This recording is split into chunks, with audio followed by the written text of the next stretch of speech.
आज का विषय लिया हुआ है निर्माणता पर। हम सभी उपस्थित प्रेमियों को यह भी सोचना चाहिए कि महाराज जी ने हमसे निर्माण होने के लिए कहा है। निर्माण माने किसी भी प्रकार का अहंकार या घमंड का ना होना।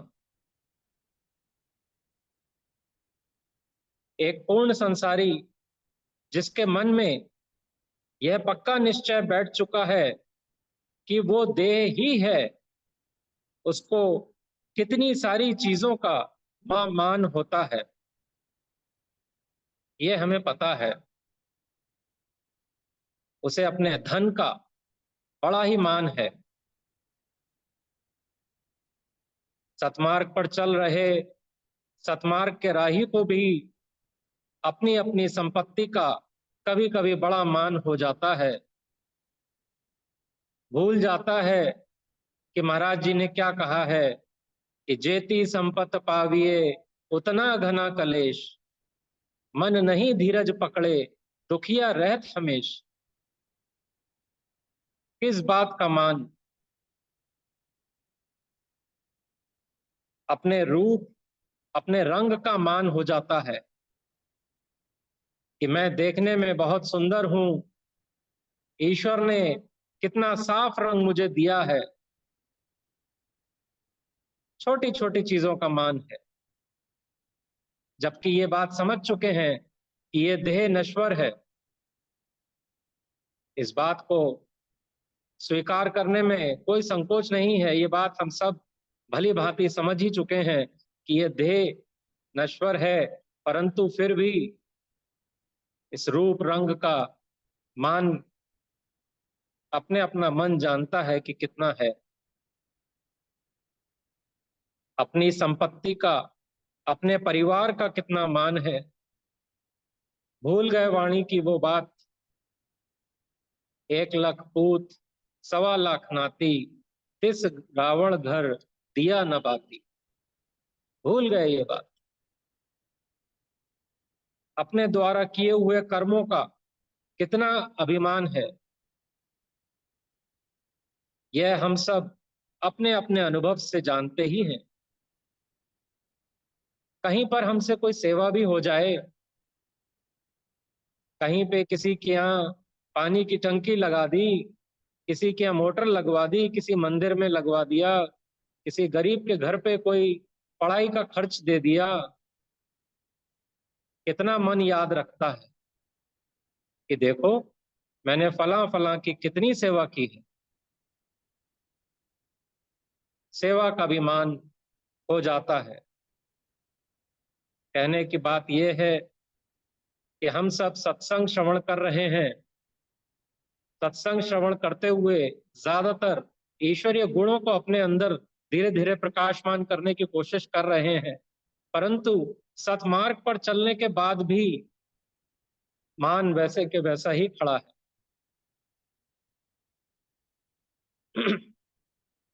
अध्यात्म के राही को अब पता चल चुका है कि वो इस शरीर से अलग सत्ता है, जिसका ना कोई नाम है, ना कोई रूप है। ये है असली वेशभूषा मेरी, जिसका मुझे खोज करनी है। अभी तो इस शरीर का ही रूप रंग नाम समझ आता है, परंतु मैं जो असली इस शरीर के अंदर रह रहा हूं, उसका ना तो कोई नाम है, ना रूप है। किसने अचंभे की बात,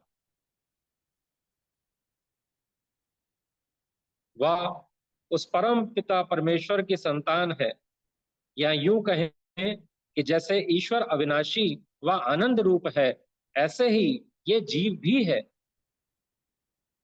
जो भी जीव जीव भाव में रहता है या रहने की कोशिश करने लगता है, वो निर्माण भाव धारण करने लग जाता है। माने शरीर से संबंधित किसी भी प्रकार की वस्तु, व्यक्ति अपनी शान शौकत, पद का अहंकार अथवा मान नहीं करता, क्योंकि उसे समझ आ गया है कि यह सब प्रारब्धवश मिला हुआ है। वह एक दिन यह भी सब खत्म हो जाएगा, क्योंकि संसार सदैव से परिवर्तनशील है, तो इन सब व्यवस्थाओं में परिवर्तन ना हो ऐसा संभव नहीं। और जो चीज कुछ समय के बाद परिवर्तित हो या परिवर्तित हो जाए, उसका क्या मान किया जाए।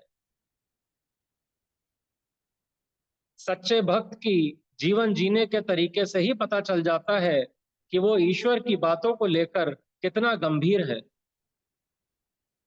ईश्वरीय वाणी व संतों के वचनों पर श्रद्धा व विश्वास गहरा होता जाता है।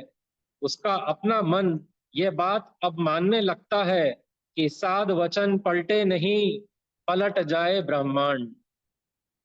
एक साधु का, एक सच्चे साधु का दिया हुआ कोई भी वचन या वाणी पलट नहीं सकती, चाहे ये ब्रह्मांड ही उलट पुलट क्यों ना हो जाए।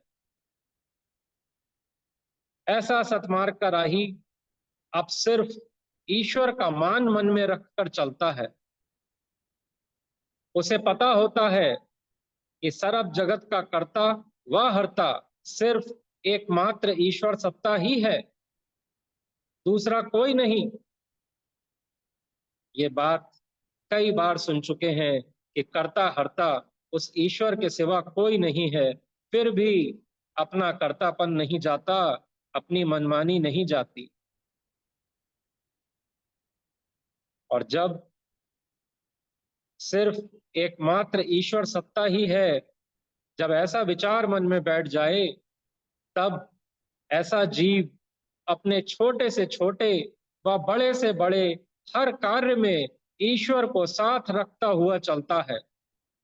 वह होना या ना होना सब उसके हुक्म में देखता हुआ चलता है। छोटी छोटी चीजें, भोजन करने बैठा तब ईश्वर की याद, अपने कार्यशैली पर जा रहा है तब ईश्वर की याद, सो रहा है तब ईश्वर की याद। जब निरंतर नित 24 घंटे जब ईश्वर की याद बनी रहेगी, तब वो कल्याण वाली बात पूरी हो पाएगी। और हमारी स्थिति ये है कि सुबह और शाम 2 वक्त ईश्वर की याद करने के लिए कहा जा रहा है, तब उसमें भी कितनी आनाकानी है। ईश्वर हुक्म में चलने वाले जीव में धीरे धीरे निर्माणता का गुण आने लग जाता है। सत्पुरुषों की स्थिति देखिए कि कितनी निर्माणता है। भगवान श्री कृष्ण के विषय में हमने सुना है कैसे सुदामा के चरण भरी सभा में स्वयं धो रहे हैं। इतने बड़े राजघराने के महाराज होने के बाद, तीनों लोकों के देवता वो, जबकि वो स्वयं जानते थे इस बात को, परंतु फिर भी किस प्रकार अपने आंसुओं से उनके पैर धोए रहे। श्री राम शबरी माता द्वारा चखे हुए झूठे बेर खा रहे हैं, कोई संकोच नहीं है। क्यों? क्योंकि वहां प्रेम भाव है, प्रेम भाव की प्राथमिकता है। महात्मा मंगत राम जी भी अपने नीचे बिछा हुआ आसन सामने वाले को दे देते हैं। कहाँ देखे हैं ऐसे संत हमने। संतों का तो मान आजकल के समाज में और ज्यादा बढ़ा हुआ है। कोई बात छोटी सी हो जाए तो नागवार गुजरती है। और एक महाराज जी हैं कि सामने वाले को अपने नीचे का बिछा हुआ आसन देने में कोई संकोच नहीं है। बनारसी दास सो रहे हैं तो उनको पंखा तक कर रहे हैं, शिष्य की सेवा कर रहे हैं। बस का सफर कर रहे हैं तो इस बात से कोई फर्क नहीं कि कहाँ बैठने को मिल रहा। अंदर की मिट्टी कैसी हो जाती है इन संतों की, ये अपने अपने उदाहरण से वो हमें समझाने का प्रयास कर रहे हैं कि फलों से लदे हुआ वृक्ष जिस प्रकार झुका रहता है, ऐसे ही तुम भी सतमार्ग में धीरे धीरे अपने मान को कम करते चले जाएं। देखने में सत्पुरुष और हमारा शरीर हूबहू एक जैसा ही है, परंतु फर्क कहाँ है, यह मनन करना आवश्यक है। हमारी स्थिति ये है कि हम सभी को अध्यात्म मार्ग पर चलने का भी अहंकार होता जाता है। हमें ये लगने लगता है कि हम तो ईश्वर द्वारा बताए हुए मार्ग पर चल रहे हैं, वह संसार में आकर इससे बढ़कर और कोई काम नहीं। यह सत्य है कि ईश्वरीय मार्ग पर चलने से बढ़कर कोई कार्य नहीं, परंतु साथ के साथ यह भी सोचना है कि अंदर से निर्माण भाव बना रहना चाहिए, वरना आध्यात्मिक मार्ग पर चलना अकारत ना हो जाए। लोगों पर अपना इस बात का हम प्रभाव डालने की कोशिश भी करते हैं कि भाई मैं तो सत्संग जाता हूँ, सत्संग तो जा रहा हूँ, परंतु क्या मैं सत का संग कर रहा हूँ, या सत्संग जाने के बाद भी असत का ही संग किया हुआ है। महाराज जी ने कहा है, निर्माण होने के लिए, अपना अहंकार खत्म करने के लिए, परंतु कहीं ना कहीं सत्संग आने के बाद भी, इतना शुद्ध कार्य करने के बाद भी मैं और गर्क में कहीं ना कहीं चला जाता हूँ। सत्पुरुषों को शरीर का तो कोई मान होता ही नहीं है, परंतु ईश्वर पर पूर्ण विश्वास होता है। इसलिए सत्य को जाहिर करने के लिए तंदूर की घटना हुई थी। हालांकि इस घटना का भी महाराज जी को अफसोस हुआ था और कहा था कि आपको पता नहीं कि ये कितने पीछे चले गए हैं। इस एक बात से हम अपना आकलन करना चाहिए कि हम तो अपने मान व अपमान में ही पूरा जीवन गुजार देते हैं। जरा सा किसी ने कुछ कहा नहीं कि बस क्रोध आ जाएगा, अथवा मान होने पर हर्षित हो जाएंगे। यदि हमारा व्यवहार इस प्रकार का रहता है तो स्वयं सोचिए कि क्या मैं देह परायणता की ओर बढ़ रहा हूं या आत्म परायणता की ओर। संसारी जीवन जीते हुए परिस्थितिवश कभी कभी क्रोध करना पड़ जाता है, परंतु उस क्रोध में ही पूरा दिन निकल जाए, यह बात ठीक नहीं। हमें बताया गया है कि यदि किसी बात पे जरूरी क्रोध करना पड़ भी जाए तो उसको एक उपकरण की भांति उस समय क्रोध को इस्तेमाल करो, फिर उसे अलग रख दो। क्यों? क्योंकि वो ईश्वरीय गुण है ही नहीं और हमारा लक्ष्य ईश्वर प्राप्ति बन चुका है। हमारा लक्ष्य अब स्वयं को जानना है व ईश्वर की खोज करना है। तो अध्यात्म मार्ग पर बताई हुई छोटी सी छोटी बात पर भी पूरा ध्यान देना होगा। जीवन में निर्माणता क्यों होनी चाहिए? जीवन जीते हुए यदि मेरे मन में यह इच्छा पल रही है कि लोग मेरा आदर करें, सत्कार करें, अथवा मेरे कार्यों की प्रशंसा करें, तो ये मनन करना जरूरी है कि ये प्रशंसा इस शरीर की हो रही है। कोई भी अच्छा कर्म इस शरीर से हो जाने पर लोग हमारा मान बढ़ाते हैं, वहीं इस शरीर से जाने अनजाने दूसरे के मन अनुकूल कार्य ना होने पर समाज बेइज्जत करने में भी पीछे नहीं है।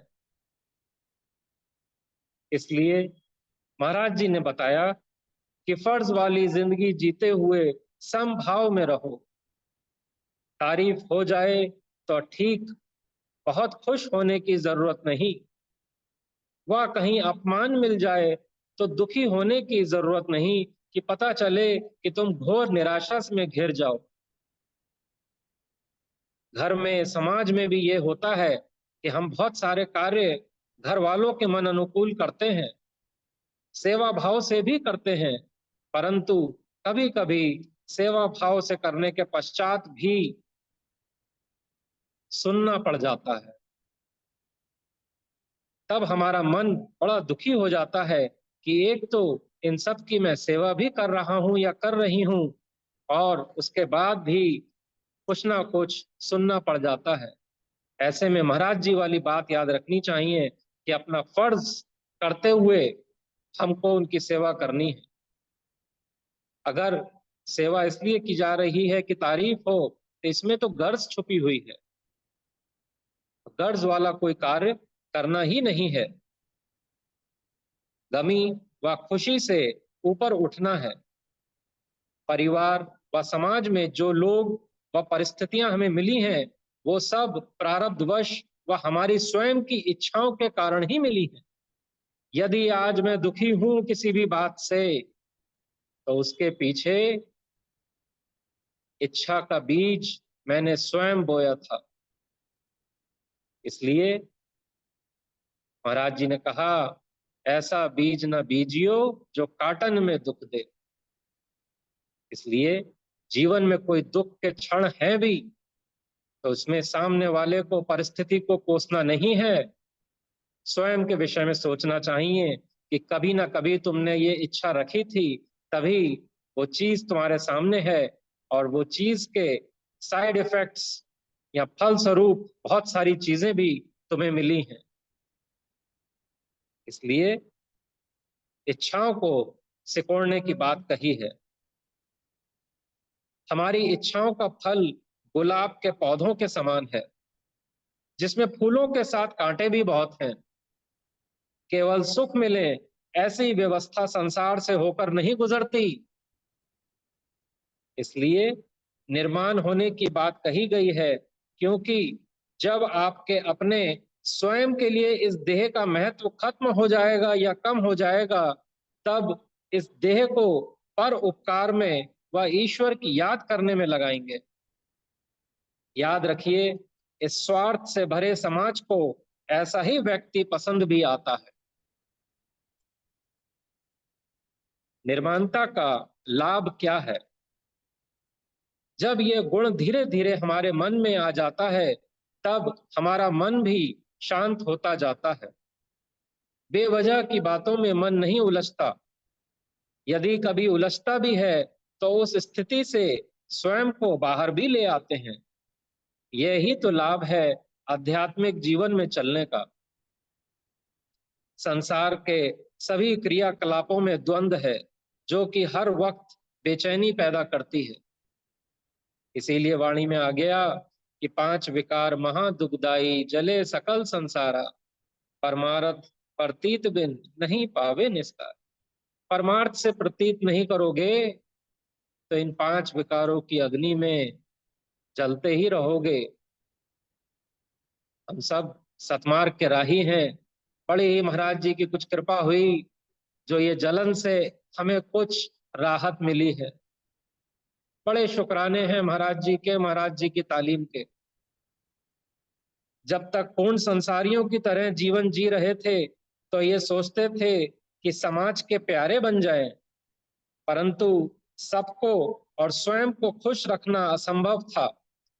इसलिए जीवन में सिर्फ हमें ईश्वर का प्यारा बन जाऊं, ऐसे प्रयास होना चाहिए कि ऐसा क्या करूं जिससे मेरा ईश्वर मुझसे खुश रहे, मेरी किसी बात पर नाराज ना हो।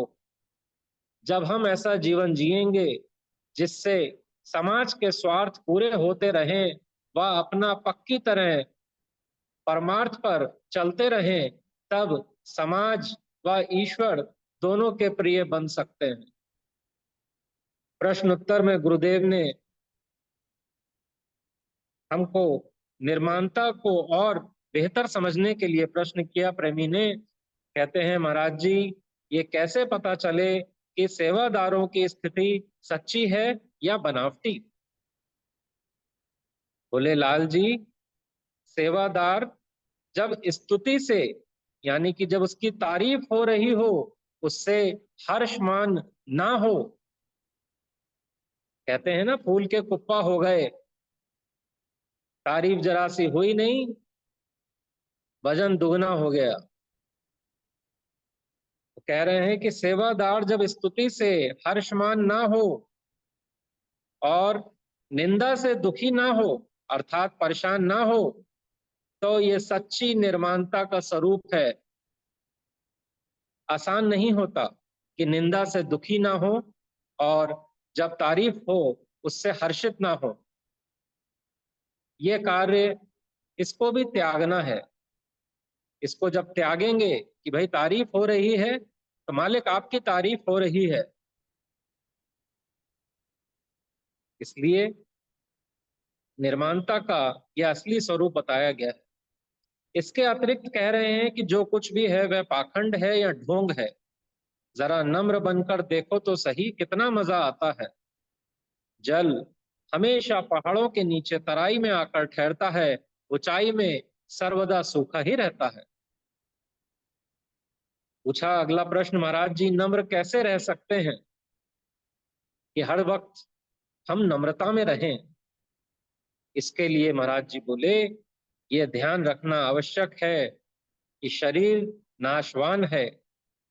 मौत की याद एक सत विचार इसीलिए बताया गया है कि जब तुम्हें मौत की याद हर वक्त रहेगी, तब तुम स्वयं सोचोगे कि किसी भी बात पर घमंड करने की ऐसी क्या बात है। एक एक पल का नहीं पता कि कब कौन सा पल आखिरी हो। इसकी किस वस्तु पर तू घमंड करता है, किसका तुझे मान है। तेरे जैसे आला तरी असंख्य लोग इस संसार में आए और चले गए। ऐसा विचार करते करते बुद्धि नम्र हो जाती है। एक और प्रश्न किया कि हमारे अंदर निर्माण भाव आ रहा है या नहीं, इसकी क्या कसौटी है, कैसे पता करें कि हमारे अंदर निर्माण भाव आ रहा है। बोले लाल जी, हमारे अंदर निर्माण भाव आ रहा है, इसके लिए सत्पुरुषों के वचनों में दृढ़ विश्वास और श्रद्धा का बढ़ते जाना, और सत्पुरुषों के वास्ते मन के अंदर अधिक से अधिक आकर्षण उत्पन्न होना। महात्मा मंगत राम जी को हमने गुरु माना है। मेरे गुरुदेव जिसने अभी भी नहीं पढ़ी है वो पढ़ें। जब उसको आप पढ़ेंगे तो आपको खुद ऐसा महसूस होगा कि गुरु आपके ठीक सामने ही बैठे हैं। तब जो गुरु के प्रति मन में हमारे जो भाव होंगे वो एक प्रकार का आकर्षण है।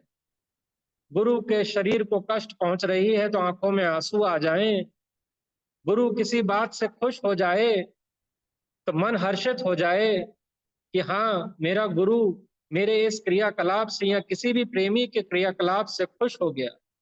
इसको कहते हैं कि अपने गुरुदेव के प्रति आकर्षण उत्पन्न होना, उनके वचनों में अपने आप को मिटाना और उनके वचनों को अपने जीवन में घटाने लग जाना आवश्यक है।